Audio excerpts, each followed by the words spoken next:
Assalamualaikum warahmatullahi wabarakatuh. Perkenalkan, kami CGP dari Angkatan 10 Kabupaten Situbondo akan melakukan demonstrasi kontekstual modul 2.3 tentang coaching dan supervisi akademik. Saya, Bu Yusra Kartini dari SMA Negeri 2 Situbondo.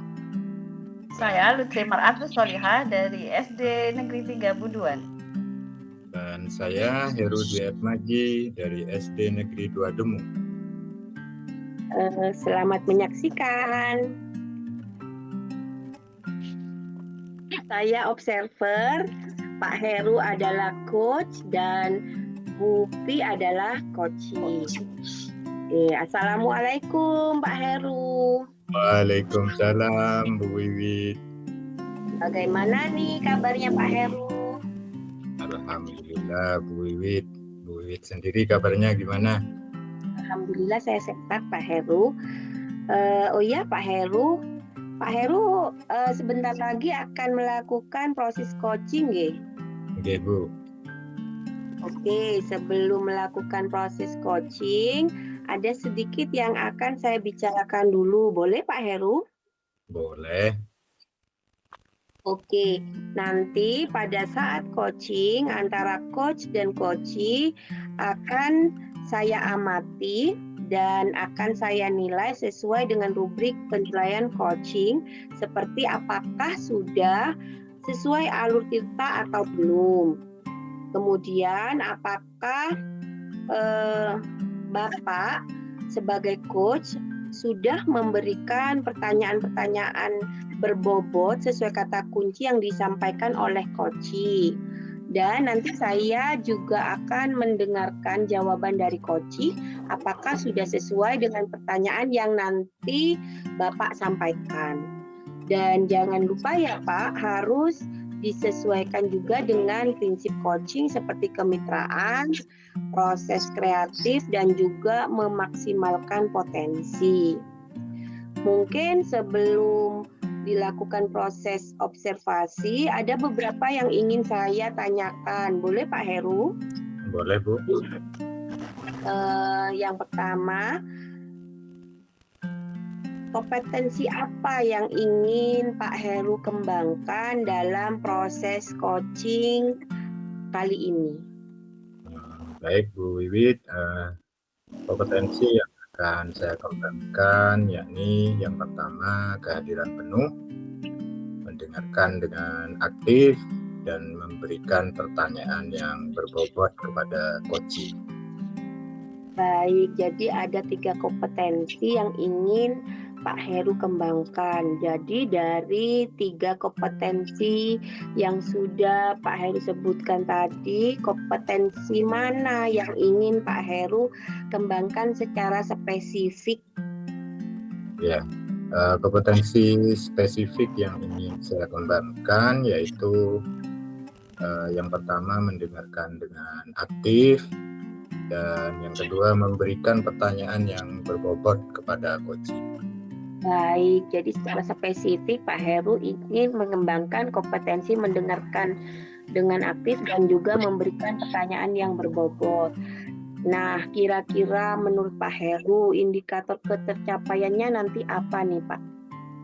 Iya, indikator ketercapaian dalam praktek coaching kali ini yakni saya ingin mendapatkan coachee itu dapat menemukan langkah-langkah dalam mengatasi permasalahannya. Jadi coachee bisa menemukan solusi. Baik Pak Heru. Baik Pak Heru, terima kasih. Silakan Bapak melakukan proses coaching dengan sebaik-baiknya dan nanti setelah proses coaching selesai kita akan ngobrol-ngobrol lagi ya Pak Heru. Silakan Bapak lakukan proses coachingnya. Baik, terima kasih Bu Wiwit. Oke, sami-sami. Assalamualaikum warahmatullahi wabarakatuh, Bu Lutfi. Waalaikumsalam warahmatullahi wabarakatuh. Pak Heru, gimana nih kabarnya Pak Heru? Baik nih Bu Lutfi. Ngomong-ngomong Bu Lutfi nih kok sepertinya ada sesuatu nih. Kalau dilihat dari raut mukanya ini kelihatan agak resah ini. Jadi apa nih gerangan nih kok kelihatan raut mukanya agak lesu? Boleh cerita Bu Lutfi? Mungkin ada Nggih, Pak. permasalahan. Nggih, Pak, ini selama ini ya Pak, yang saya amati nih di sekolah saya itu kan masuknya jam 6.45 ya Pak, masuknya jam Iya. 6.45, kemudian anak-anak itu kan melakukan pembiasaan pagi sampai ke jam 7 gitu. Nah ternyata ada beberapa bahkan sekitar 40%-an dari rekan sejawat saya tuh Pak, itu Iya, masih suka terlambat. Padahal kan masuknya jam 6.45, dia datangnya kadang malah jam 7, jam 7.15 gitu. Kemudian selain itu Pak, ada beberapa rekan sejawat saya tuh yang masih suka memberikan hukuman verbal maupun hukuman dengan fisik gitu Pak. Jadi bahkan pernah dapat komplain nih Pak dari wali murid. Kemudian ada anak-anak atau murid itu yang sampai bawa sabit ke sekolah. Sabitnya itu sampai dimasukin ke dalam tas gitu Pak. Jadi kok saya menjadikan itu suatu masalah gitu Pak. begitu ya Bu. Jadi kalau bisa saya simpulkan masalah dari Ibu tadi, yang pertama itu tentang kedisiplinan para guru, mungkin tidak semuanya ya Bu, sebagian. Kemudian masih ada kekerasan di dalam sekolah begitu, Iya, Pak. bukan oleh guru begitu. Jadi sebelumnya Bu Lutfi, saya ingin tanya apa tujuan Ibu ingin meningkatkan kedisiplinan dan menghilangkan kekerasan tadi yang dilakukan oleh guru kepada siswa. Sebenarnya saya ingin membantu rekan-rekan saya ini Pak, supaya beliau bisa meningkatkan tingkat kedisiplinannya lagi gitu. Kemudian sekarang kan tuntutan kita bukan lagi memberikan hukuman gitu Pak kepada anak didik, tapi bagaimana kita bisa merubah hukuman itu menjadi sebuah konsekuensi gitu kan Pak. Nah, saya sebenarnya ingin membantu mereka gitu Pak, supaya beliau-beliau ini nggak mendapatkan komplain lagi dari wali murid atau bahkan ada semacam kayak dendam gitu Pak dari murid gitu. Karena kan ini sangat berbahaya gitu Pak kalau sampai ada murid yang sampai bawa sabit ke sekolah. Iya. Kemudian apa yang sudah Bu Lutfi lakukan untuk mencapai tujuan tersebut apa? Ini Pak, beberapa hari yang lalu tuh saya sempat manggil rekan sejawat saya yang suka terlambat gitu. Jadi saya ngobrol bareng nih, kira-kira apa sih penyebabnya kok sampai datangnya sampai terlambat gitu. Padahal kalau dipikir Pak, rumahnya kan nggak begitu jauh, rumahnya kan cukup dikatakan dekat lah dengan sekolah, tapi nyatanya kok masih suka terlambat gitu. Kemudian kepada rekan sejawat saya yang suka memberikan hukuman verbal maupun hukuman fisik, saya ingin menelusuri kenapa sih kok harus dengan hukuman gitu loh Pak. Iya, dari hal-hal tadi yang sudah dilakukan Bu Lutfi tadi, apa yang menjadi tantangan Ibu dalam mencapai tujuan tersebut? Jadi ada tantangan tidak? Kalau tantangannya sebenarnya ini Pak, kan kalau yang suka terlambat, rekan sejawat yang suka terlambat tadi, setelah duduk bareng, setelah ngobrol bareng, ternyata beliau ini suka terlambatnya karena satu, dia ini Pak, tidurnya itu terlalu malam. Karena tidurnya terlalu malam, akhirnya berefek kepada bangunnya terlalu siang gitu Pak. Kemudian yang rekan sejawat saya yang suka memberi hukuman ini, ternyata beliau itu yang ada di anggapan beliau itu cara memberi efek jera kepada anak-anak itu salah satunya dengan hukuman gitu Pak. Jadi kalau anak-anak dibiarkan tanpa diberi hukuman, itu menurut beliau anak-anak nggak akan ada efek jera gitu Pak. Padahal kan harusnya menurut saya nih ya Pak, kan harusnya hukuman itu sudah nggak boleh lagi diterapkan, tapi merubah bagaimana hukuman itu menjadi konsekuensi supaya anak-anak nantinya akhirnya kesadaran itu muncul sebagai kesadaran internal, muncul dari dalam dirinya sendiri untuk berubah gitu, bukan karena dia takut kemudian dia mau berubah gitu Pak. Iya. Kalau saya simpulkan dari permasalahan yang Ibu sampaikan tadi, jadi beberapa ibu menginginkan bahwa anak-anak itu tidak sepatutnya untuk memperoleh kekerasan di dalam sekolah. Para guru juga harus melakukan proses restitusi kepada siswa yang mengalami masalah. Jadi Benar, Pak. itu ya, menurut cerita dari Ibu tadi. Kemudian apa yang Ibu butuhkan untuk mencapai tujuan tersebut? Kira-kira apa, Bu? Saya sebenarnya butuh dukungan Pak.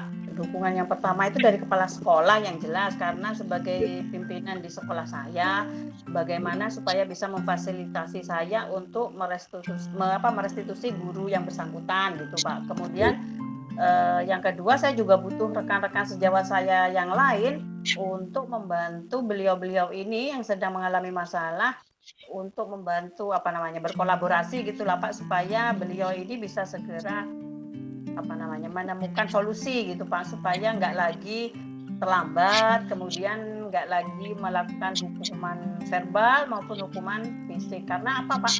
Karena ini anak-anak itu sering komplain Pak. Itu Bu Guru itu, Pak Guru itu aja sering terlambat Bu. Lalu kalau saya terlambat kok dimarahin. Nah begitu Pak. Jadi semacam kayak rasanya nggak enak didengar gitu. Gitu Pak. Ya, kemudian strategi yang bagaimana nanti yang akan Ibu lakukan untuk mencapai tujuan yang tadi Ibu utarakan? Strategi rencana saya ke depan nih Pak, yang pertama saya mau melakukan restitusi dulu nih kepada guru yang bersangkutan, supaya saya tahu akar permasalahannya apa, kok bisa beliau terlambat, kok bisa beliau punya mindset bahwa supaya anak-anak itu jerah harus dengan hukuman gitu. Kemudian yang kedua Pak, mungkin saya akan memberikan semacam sosialisasi gitulah Pak, atau seminar kecil tentang penerapan disiplin positif di sekolah, di mana guru itu harus paham bahwa posisi kontrol guru itu sebagai apa saja. Kalau bisa posisi kontrol guru sebagai penghukum ini ditiadakan gitu. Jadi supaya anak-anak itu bukan lagi menerima hukuman, tapi merubah mindset hukuman itu menjadi konsekuensi gitu Pak. Kemudian mungkin dengan ngobrol bareng, duduk bareng santai, dengan begitu mungkin beliau ini bisa mengutarakan lebih dalam lagi mengapa kok sampai terjadi demikian gitu Pak. Ya, jadi kalau bisa saya simpulkan dari langkah-langkah yang akan Ibu ambil tadi ke depan, yang pertama mungkin perlunya Ibu mengutarakan hal ini kepada pimpinan, sehingga pimpinan bisa juga memberikan masukan-masukan tentang apa yang harus dilakukan ke depan. Yang kedua, Ibu akan dalam waktu dekat menyelenggarakan semacam workshop kepada para guru tentang pentingnya restitusi dalam menyelesaikan masalah siswa. Jadi itu yang saya tangkap Bu Lutfi. Kemudian kira-kira nih Bu Lutfi, rencana atau langkah-langkah Ibu yang sudah tadi disampaikan, kira-kira ini akan dilakukan kapan Ibu Lutfi? Kalau bisa menurut saya secepatnya Pak, karena apa? Karena ini nantinya akan berimbas kepada anak-anak Pak. Jika nggak segera dilaksanakan, maka takutnya nanti anak-anak menganggap bahwa kita tidak bisa menjadi teladan gitu untuk menjadi panutan anak-anak gitu. Rencana saya dalam waktu minggu ini akan saya segera sampaikan kepada kepala sekolah, kemudian rencana saya akan segera saya laksanakan gitu Pak, setelah dari kepala sekolah nantinya. Iya. Itu rencana Ibu ke depan. Yang terakhir nih Bu Lutfi, dari sesi pembicaraan kita hari ini, sebagai penutup setelah kita berbincang-bincang dari permasalahan Ibu, kemudian apa yang Ibu rasakan setelah kita berbincang tadi? Yang saya rasakan ya Pak, kalau awalnya tadi Pak sebelum ngobrol bareng nih sama Pak Heru rasanya kok kayak ada beban berat gitu Pak, rasanya kalau sampai sebagai guru kemudian dikomplain anak-anak itu kok rasanya nggak enak gitu. Nah ternyata setelah ngobrol bareng rasanya kok plong, lega, akhirnya saya bisa menemukan solusi gitu dari permasalahan yang selama ini saya rasakan, kemudian bingung sebenarnya mau apa gitu. Nah ternyata dengan ngobrol bareng akhirnya saya bisa menemukan solusi itu Pak. Iya, saya kira itu Bu Lutfi, mungkin kita di lain kesempatan bisa ngobrol lagi.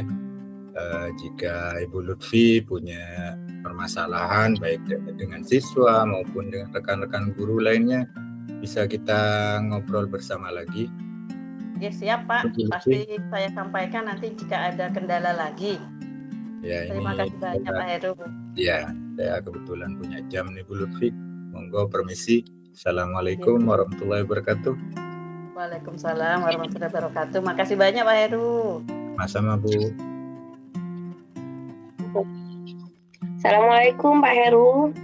Waalaikumsalam Bu Wiwit. Bagaimana Pak Heru dengan proses coachingnya tadi? Berjalan lancar? Alhamdulillah lancar Bu Wiwit. Nah, setelah tadi Bapak melakukan coaching, ada beberapa pertanyaan yang ingin saya tanyakan ke Pak Heru. Oke. Yang pertama, apa saja yang sudah didapatkan saat coaching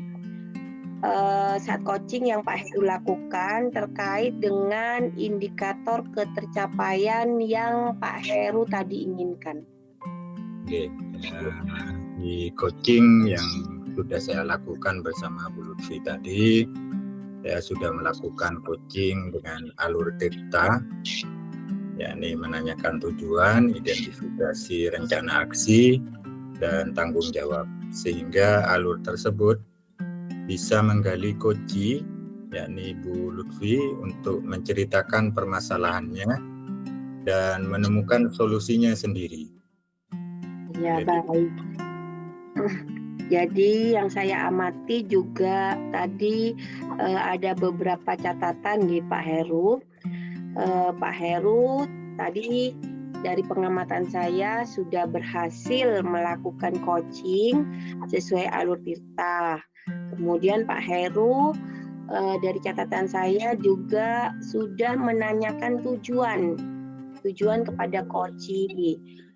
Juga Pak Heru sudah berhasil mengidentifikasi permasalahan coachee.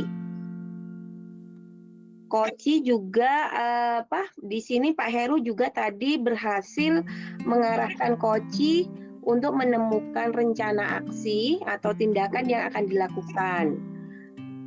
Pak Heru juga berhasil menemukan rasa tanggung jawab dari coachee agar rencana aksinya itu akan dilakukan dengan baik. Tadi saya mencatat itu semua Pak Heru. Oke, saya sudah mendengarkan percakapan Bapak dengan coachee. Nah, Bapak sudah fokus. Bapak juga mendengarkan secara aktif. Jadi dari pertanyaan di pra-observasi itu Bapak sudah sampaikan bahwa Pak Heru ingin mendengarkan aktif dan memberikan pertanyaan berbobot, dan menurut pengamatan saya ini sudah tercapai karena Bapak sudah bisa hadir dengan sepenuhnya, fokus, kemudian mendengarkan secara aktif, dan juga tadi Bapak mengajukan pertanyaan-pertanyaan berbobot. Itu terbukti dari coachee mampu membuat rencana aksi atas permasalahannya. Luar biasa ini Pak Heru apa itu dalam proses coaching tadi. Semoga ke depan Bapak akan semakin sukses, nggih. Baik Bu, terima kasih kembali. Oke, satu lagi nih Pak Heru, boleh? Oh ya, boleh Bu, boleh Bu. Untuk ke depan, kira-kira nih kompetensi apa yang ingin Bapak kembangkan berdasarkan hasil coaching hari ini? Iya, kompetensi yang ingin saya lakukan ke depan yaitu dengan cara lebih memahami lagi proses coaching jauh lebih baik dari praktek coaching hari ini, sehingga kita dapat melakukan proses coaching itu jauh lebih baik lagi. Ini yang ingin akan saya lakukan ke depan. Jadi belajar dan terus belajar. Terima kasih Bu. Terima kasih atas waktunya. Bu.